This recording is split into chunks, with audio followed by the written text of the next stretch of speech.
Hello once again and welcome to this program, Your Distinctive Destiny. My name is Pastor Patrick Mwangi. This is Maturity Network TV coming from Nakuru Happy Church. I want to welcome you to continue with us this week. This is another week the Lord has given us, and we thank God for this wonderful week. This week we shall be sharing from the Word of God, and the topic of the whole of this week is what we call the second coming of Christ Jesus. The second coming of Christ Jesus. I pray that the Lord will help you to continue with us and to stay on the program as we hear, what the Lord is saying to us today. And I don't know if you have a friend, you have a family member, you have a colleague, or you have someone that is not born again, that a neighbor, or anyone. I want to encourage you by the grace of God, as you hear this message, please forward this message to someone else that is not born again, and you will have done, your part. You will have helped someone else to hear this word of God. And I pray that the Lord will use you, as you forward this message to that other friend. It's going to help them. It's going to challenge them. It's going to make them think about making a decision to know the Lord Jesus as Lord and as Savior. One thing that we need to remember is that, we are living at a time when all the signs that have been talked about in the Word of God, are coming to fulfillment. We have seen them, so many of them. And so it means that we are so close to the coming of the Lord than we were when we got born again. May the Lord continue to minister to you and to me, to be ready, even as a church of Jesus Christ, to be found, not wanting to be found with our gowns clean, to be found ready at the second coming of our Lord Jesus Christ. I want to ask a question. When is Jesus coming back? This is a question that probably you have been asked by friends, by people who have heard you talk about, the coming of the Lord Jesus for so long.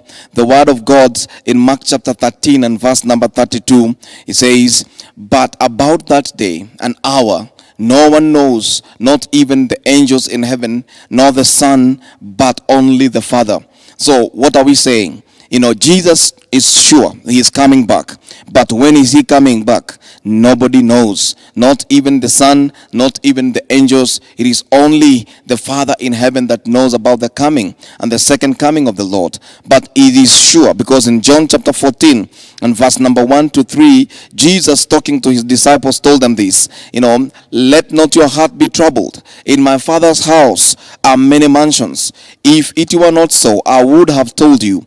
I go to prepare a place for you, and if I go and prepare a place for you, I will come again and receive you to myself, that where I am, there you may be also." That is a promise that Jesus gave, to the disciples. And I believe it is our promise even today, that, Jesus promised that he is coming back. He has gone to prepare mansions for us, and he's going to prepare a place for us. And when he is ready and when he's finished, then he will come back and take us, so that where he is, there we shall also be with him, rejoicing days without end. So therefore it means all the time we need to be ready. It can be today. Jesus can come back today. He can come back tomorrow. He can come back, 100 days from today, or even 100 years from today. Whatever it is, the period, that does not matter. And it is in the authority of the Father and the Father only. Even the Son does not know. That's why he told the disciples, Jesus told them that it is not known to me about the times and the seasons. This is only what is in the Father's authority only. I cannot even tell when that shall be. So may the Lord continue to minister to you and to help you as Church of Jesus Christ. Continue to have yourself ready. Wash your gowns with the blood of Jesus Christ, and continue to remain spotless, and without wrinkles, for that is the kind of church that Jesus is coming for. And I pray that you will also reach out to others and tell them about this blessed hope, that Jesus is coming back, and he's coming back anytime. And even as he comes, he does not want, to leave others behind, but he wants to take all of us. You don't want your family members to be left behind, but you want them, to be with you in heaven, rejoicing before the throne of God and worshiping God days without end. Praise the name of the Lord. I want you to notice that the enemy of our lives is so focused, ensuring that he brings about, confusion to the minds of believers and to the people who are sinners out there, so that they do not notice the signs of the closeness of the coming of Jesus Christ. But I pray that the Lord will minister to us. Help us to know that Jesus is coming back, and coming back quickly. I will want to ask another question, and this is a question probably you have been asked. Will Jesus come back secretly? This is a question that, you have heard people discuss, you have heard people talk about.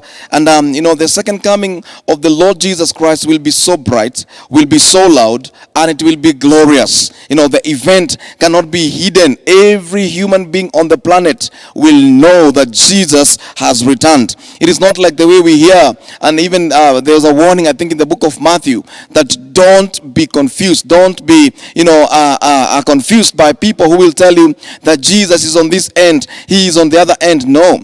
Jesus, when he comes, every person, every eye, every person on the planet will see him. And Revelation chapter 1 and verse number 7 says, behold, he is coming with clouds, and every eye will see him. There will be a person on earth. There will not be a person on earth who is unaware of Jesus' return. Hallelujah. Every person on the earth will see.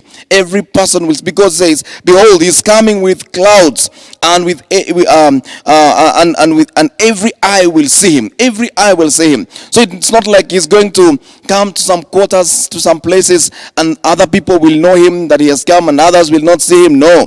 When he comes back, every person will see him. And in Matthew 24 verse number 27, states that the return of Christ Jesus will be like the brightness of a lightning illuminating the entire skies. It will be so bright that every person will see. It will be like a thunderbolt that every person on every corner of the planet will be able to see Jesus coming back in his glory. And it is talked about in verse number 30 and 31, talks about the trumpets, that will be blown at that particular time. The great trumpets and the great glory and power that he shall come with, to take those that are righteous dead to go and be with him. Praise the name of the Lord. Those people that will have died in the Lord at the second coming of the Lord Jesus Christ, their graves will pop open, and they will be given a new body, and they will fly high. They will go to the skies to meet Jesus in the air. That is what the word of God tells us.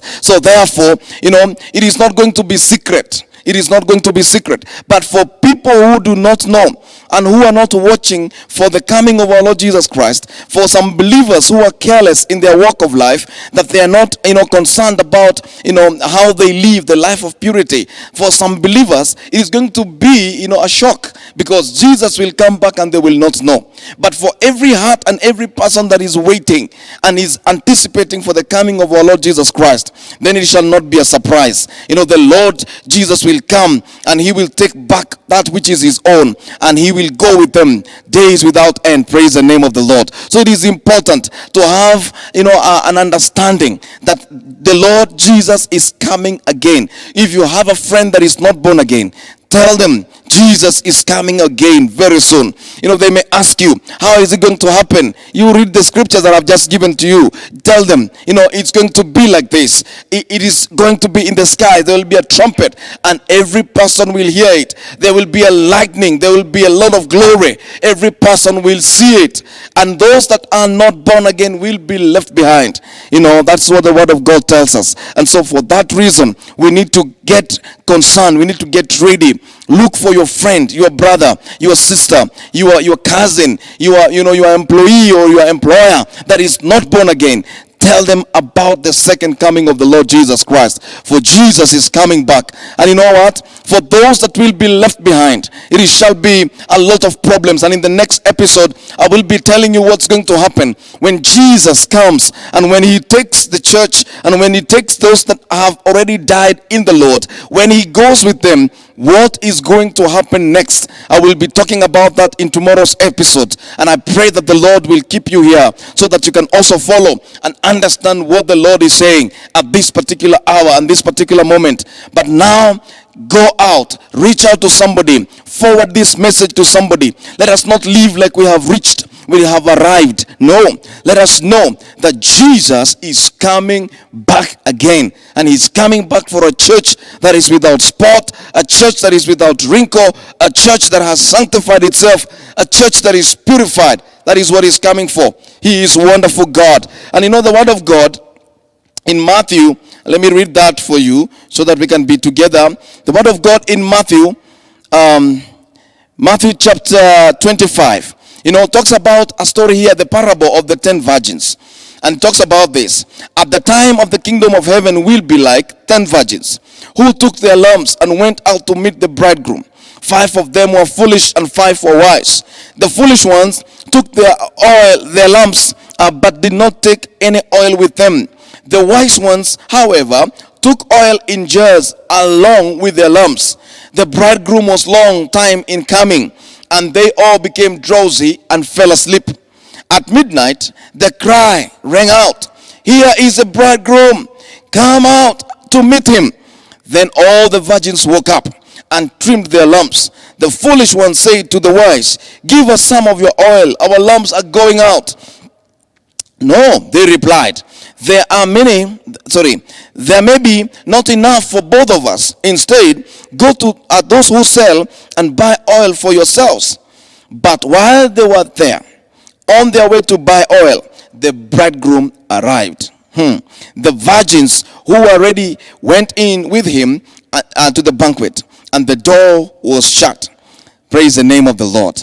When later the others came, "Lord, Lord," and they said, "Open the door for us." But he replied, "Truly I tell you, I don't know you. Therefore, keep watch, because you do not know the day or the hour." That is a powerful parable there. We are told about these 5 virgins that were very unwise. Then we have the 5 that were very wise. Those that took oil with them, and others did not take oil with them. And you see, when they went out to look for oil, that is the time the bridegroom came. And the doors were shut. My friend, don't wait until the doors are shut on you. And it can be today. It can be tomorrow. It can be next week.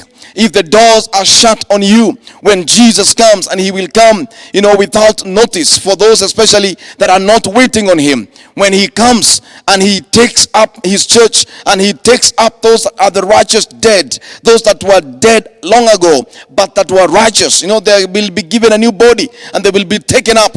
What will happen with you? You will be left behind, and immediately, you will see, the devil in his own full swing. I'll talk about that tomorrow, and I pray that the Lord will minister to us and help us to understand that Jesus is coming back, and he's coming back for his church. Be ready, church. Don't live a loose life. Don't waste your time out there. If you are born again, be born again, and be born again well. And if you are not, my friend, it is time to make that decision. Don't wait until you are locked out. Then you will start calling and asking, please open. There will be no time to open that door for you.